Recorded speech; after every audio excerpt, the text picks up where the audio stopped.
Rodri, ¿qué estás haciendo? Pues aquí en el TikTok del Gran Hermano. ¿Sabía que el Gran Hermano ahora tiene TikTok? El reality de televisión. No. O sea, 1984, lo que pasa es que avanzó y en la contemporaneidad las distopías son diferentes. Ahora tienen TikTok. Google, no nos canceles, perdón, maestro Google. Hola, amigas y amigos de Estereoscopio, yo soy Daniel. Y yo soy Rodrigo. Y el día de hoy Rodrigo nos va a hablar de un concepto que viene manejando desde hace un tiempito que se llaman las postdistopías. Y un poco la idea de las dos postdistopías es que ya la distopía se ha convertido en una estructura casi que ya hecha, ya todo el mundo sabe cómo funciona narrativamente. Entonces, ¿cómo hacer para crear distopías actualmente? Y yo voy a recomendar... Sí, o sea, ya cuando existe una distopía como Paw Patrol, ya sí. Porque Paw Patrol es un estado policial, sépanlo. Un estado distópico policial. Pero entonces, claro, no, o sea, como que ocurre algo con las distopías y es que ya se han convertido en estructuras capitalizadas, digámoslo así. O sea, todo el mundo sabe cómo hacer y desarrollar y construir una distopía. Entonces, la pregunta que yo hacía era si desde Latinoamérica es posible hacer otras formas de pensar las distopías u otras formas de pensar esa estructura utopía, distopía que tanto le ha dado frutos a la ciencia ficción. Que ni siquiera es necesariamente por ser latino, sino más bien como ser parte del sur global. Hemos tenido la desfortuna de no haber vivido lo que en el siglo XX se conoció como el primer mundo y esa pues la pasaron bien, a pesar de que se estuvieron matando entre ellos harto. Pero cuando no se están matando entre ellos la pasaron bien, dominaron el mundo colonizaron y se inventaron el fascismo, por ejemplo. Les quedó bien hecho el fascismo. Carachas, pa modelos totalitarios y el fascismo. Eso sí lo hicieron re bien, ¿no?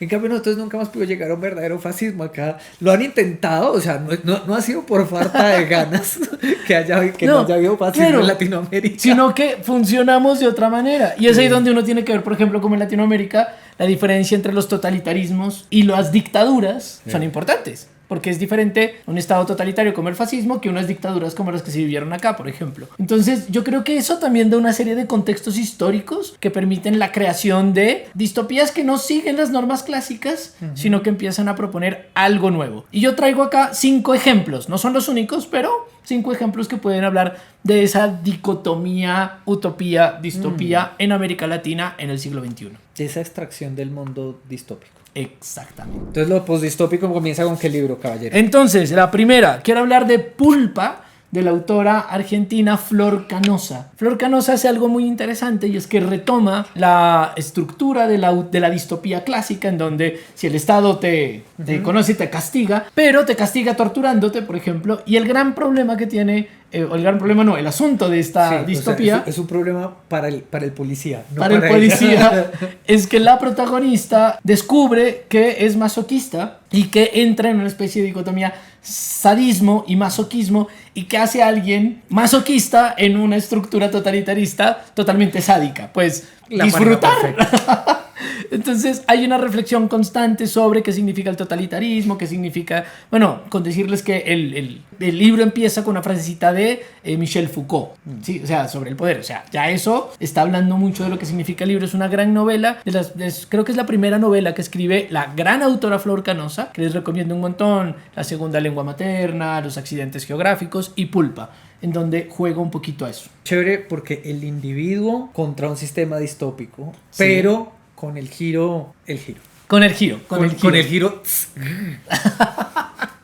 Listo, el segundo Vamos libro. Bien. El segundo libro. Quería hablar de Allá afuera hay monstruos de Edmundo Pasoldán. Es un libro que se publicó en varios países en diferentes editoriales. Nuevo Milenio en Bolivia, por ejemplo. Bueno, y otras en Chile también se publicó, en Ecuador. Pero Allá afuera hay monstruos es un libro sumamente pandémico. Y a mí me pareció sorprendente que lo que está haciendo Edmundo Pasoldán con este libro es contar que ya no estamos frente a dictaduras y totalitarismos así de tipo Gran Hermano, sino que acá en América Latina lo que estamos es frente a unos gobiernos corruptos que lo que están haciendo es utilizando los dineros públicos para su propio beneficio, aliados con grandes emporios económicos, bien sean farmacéuticas, bien sean narcotraficantes, etcétera, etcétera, y a través de eso configuran un poder que ya no es el poder político típico de las distopías, sino es un poder político que tiene mucho que ver con lo organizacional de los grandes emporios económicos. En esta estructura ocurre una pandemia, o sea, el bicho empieza a que causa algo en el corazón de las personas, empieza a matar la gente, no saben qué hacer frente a una pandemia, y en esta pandemia las personas empiezan a unirse de manera colectiva, y en esta manera colectiva que se empieza a unir a la gente, empieza a haber una lucha entre policías y, digamos, el pueblo unido, que ya no es un pueblo sometido a totalitarismos tipo Gran Hermano, sino a totalitarismos de gobiernos latinoamericanos cuya base es la corrupción. Es bien interesante que cuando uno lee Gran Hermano, por ejemplo, diga en 1984, etcétera, como que la estructura totalitaria funciona como un relojito. En cambio acá en América Latina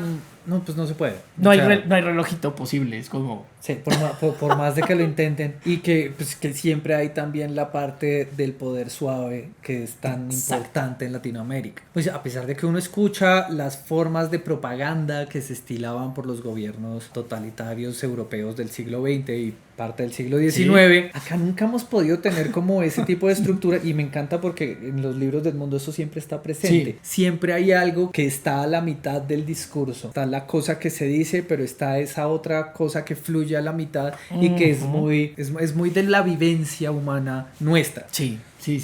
Y eso es típico del mundo y está acá. Y me parece una buena forma de repensar desde América Latina este tipo de estructuras distópicas, utópicas que se replantean desde América Latina. Vamos dos. Vamos dos y entonces vamos uno muy de la persona, muy del individuo y otro muy del sistema. Sí, del sistema. Del micelio. Del micelio. Bueno, voy a el de número 3. Como el que hace las cosas de 5 y hace así. El número 3. Top 5 tipos de nalgadas más comunes. 5 cosas extrañas que Rodrigo hace para no parecer loco. Bueno, quiero hablarles de otro autor argentino del que no les había hablado mucho, que se llama Oliverio Coelho, que no es Paulo Coelho, es el otro Coelho. El otro Coelho. Es el otro Coelho, no el brasilero, sino el argentino. Pero puede ser chévere porque uno lo trae acá a la fiel, y tenemos a Coelho. Y sí, llegan todas las personas, todos los fans del alquimista. Y se encuentran con Los Invertebrables. Y Los Invertebrables es, creo que, el libro más antiguo de los 5 que quiero recomendar hoy. Forma parte de una trilogía. Es una trilogía extraña porque son libros que pertenecen al mismo universo, pero son cada uno una historia independiente y fueron editados por editoriales independientes. El primero del que les voy a hablar, que se llama Los Invertebrables, fue editado en Argentina por Beatriz Vitarbo. El segundo, que se llama Borneo, fue editado por Cuenco de Plata. Y el tercero, Promesas Naturales, fue editado por Norma. O sea, imagínense, todavía existía Norma. O sea, es de principios del siglo XXI. El que más me llama la atención y el que más me gusta es Los Invertebrables, que es el primero. Lo que ocurre es que nos encontramos 2 o 3 personajes que están viviendo dentro de una casa, pero no pueden salir hacia afuera porque el Estado les ha metido tanto miedo que lo que ocurre afuera es horrible, que no pueden salir de su casa. O sea, viven en Bogotá. Básicamente. Y lo único que pueden hacer es tratar... Saludos al alcalde de Bogotá y pues puerca, sí, te estoy mirando. Tú, el que nos quitó el agua. Sí. Lindo. Gracias. También. Sí, pero es irónico. Y bueno, y estos personajes que viven en esta casa, estos 3 personajes, solamente se pueden comunicar con el Estado a través de una línea telefónica. Entonces, es particular porque ya en ese momento la línea telefónica, cuando lo escribió, era como, ¿qué? ¿Teléfono? Ya nadie habla por teléfono. Entonces hay una especie de regreso a una especie de volver la comunicación con el Estado lo más difícil, anticuado. Hay ruido todo el tiempo. Cuando hablan tienes, marque 8 para continuar. ¿A usted le parece eso anticuado? Bueno, en Colombia todavía hay un par de trámites que para finalizarlos uno tiene que mandar un telegrama. Y lo del telegrama ya es la locura porque va uno a la oficina de los cosos y lo ponen en un computador, lo mandan por email a donde hacen el telegrama. Allá nada más lo imprimen, obviamente supongo que nadie hace así y nada más lo ponen en un sobre la impresión y la mandan por correo normal a la otra persona, a la otra oficina, donde llega un correo normal pero en sobre telegrama, porque la ley dice que hay que poner telegramas. Saludos a Marconi.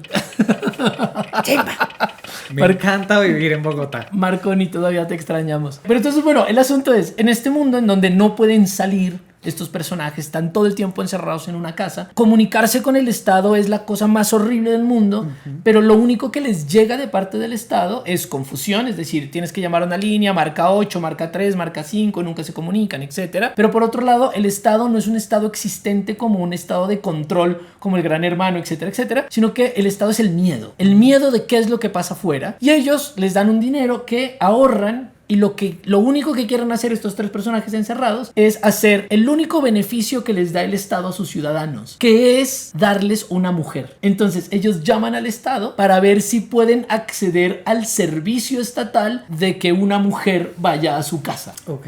Complejo. ¿Eso? Muy complejo. No les voy a contar todo el libro, pero llega la mujer, y cuando llega la mujer, obviamente estos seres que tienen cada uno sus propias, ¿cómo decirlo?, problemas de comunicación. Uno es paranoico, otro, etcétera, etcétera. Cuando llega la mujer, hay una vertebración entre los 3. Llega la mujer y todo explota.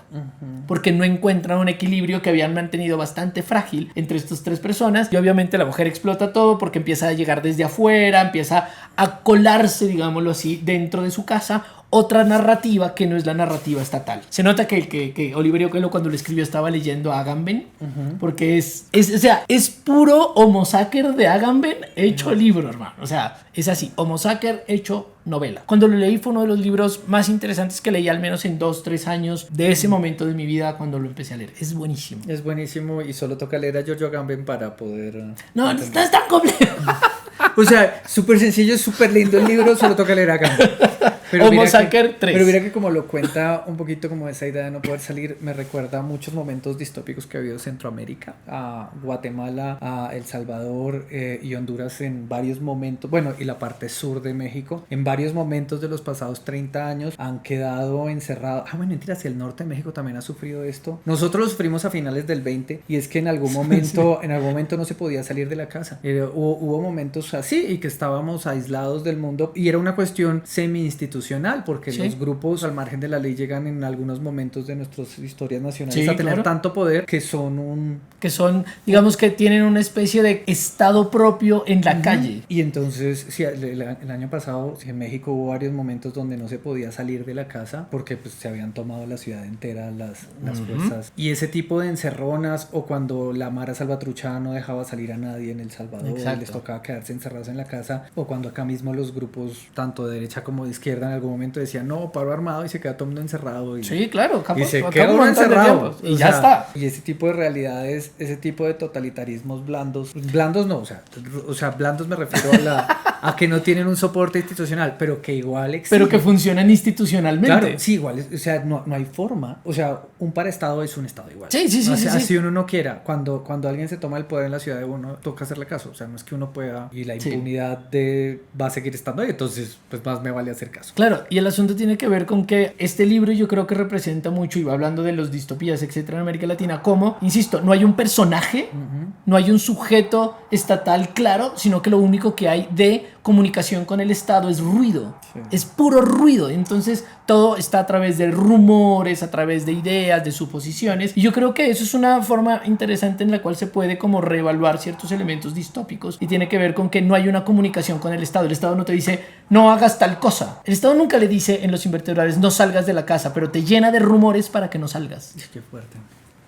Complejo. Cuarto libro. El cuarto libro es también un autor argentino que a mí me gusta mucho. Hay muchos argentinos acá. Es un autor argentino que a mí me gusta mucho, que se llama Marcelo Cohen. Marcelo Cohen, que lastimosamente murió a finales del 2022. O sea, hace un par de añitos, y para mí es uno de los grandes escritores de ciencia ficción de Latinoamérica. O sea, en la historia de Argentina, digámoslo así, uno de los grandes escritores de ciencia ficción fue Marcelo Cohen. Lo que hizo Marcelo Cohen fue crear una especie de Macondo, digámoslo así, un lugar imaginario en el que ocurrían muchos de sus libros, como Inolvidables Veladas, por ejemplo, que se llama el Delta Panorámico. Y en el Delta Panorámico, o por ejemplo en El Oído Absoluto, también ocurre en el Delta Panorámico, en donde ocurre una gran cantidad de cosas. En algunos de sus libros, el interés político que él tiene es bien interesante, porque él parte no de una especie de acción consciente del pueblo sobre la política, sino una especie de acción inconsciente. ¿Y a qué me refiero? Y les voy a hablar de 2 libros. Uno hace trampa en los 5, ¿no? Sí, siempre en algún momento mete 2. Aquí voy a poner 2. Uno que se llama Algo Más y otro que se llama El Testamento de O'Harald. En el Testamento de O'Harald es bien particular. O'Harald es como una especie de mercenario que contratan para ver qué hacer con un partido político, entre comillas, y lo pongo muy partido político, porque es un grupo que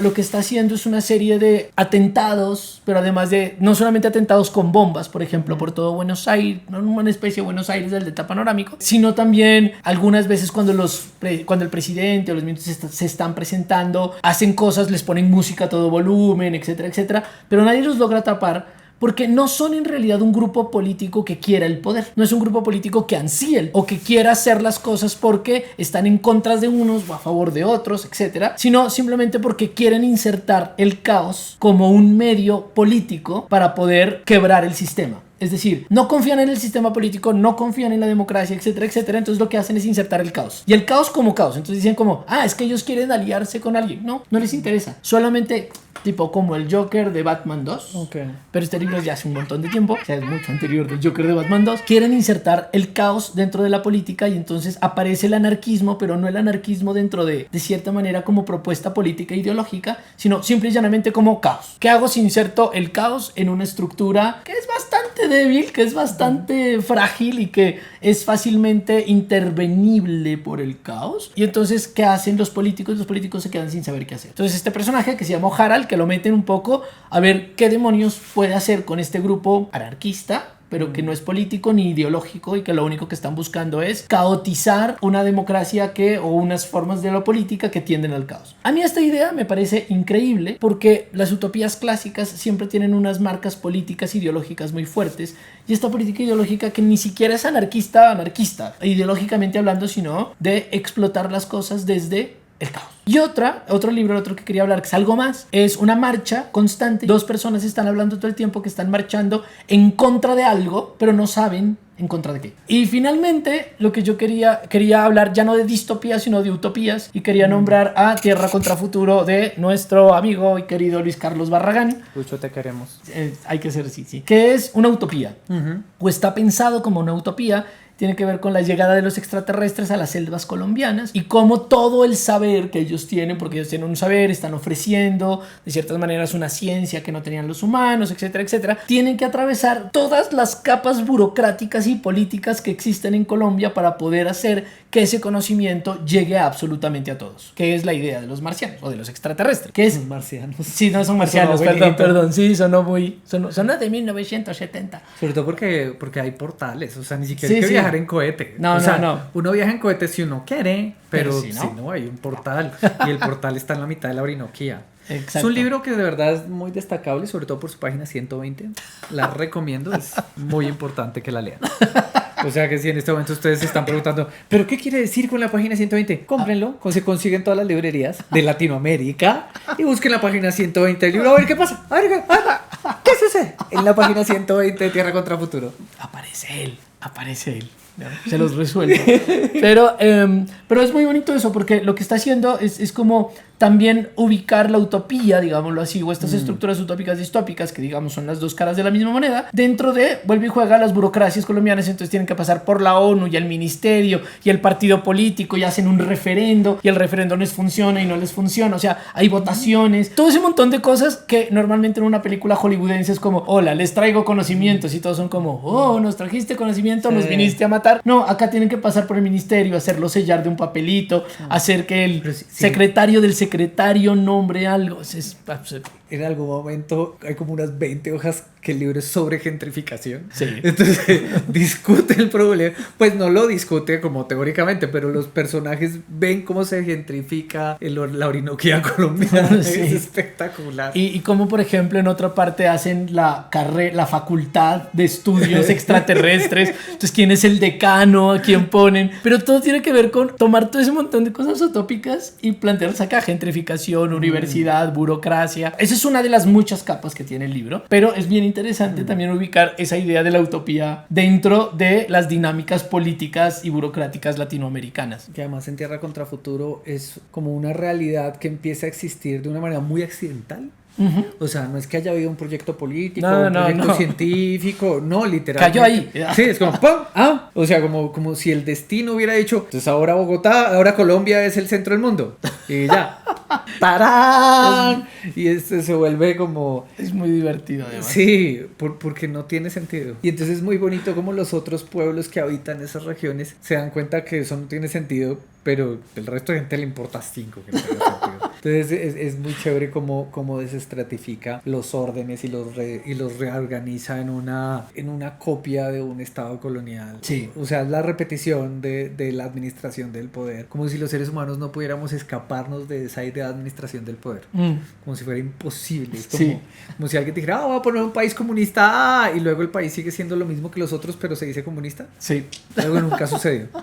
Y bueno, esas son mis 5 recomendaciones para repensar la utopía, distopía dentro de América Latina en el siglo XXI. Entonces, si tienen algún otro libro que se les ocurra o que salga de estas estructuras fijas de la distopía, por favor coméntenlo, que a mí me interesa leerlos, por favor, o sea, le ayudan a un investigador.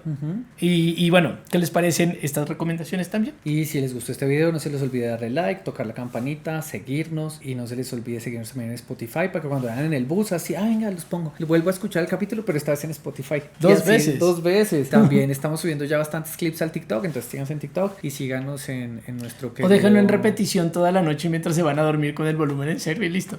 ¿No? Ok, no hagan eso, perdón. No entiende cómo funciona lo de los views. Pero nada, se les quiere. Chao. Gracias.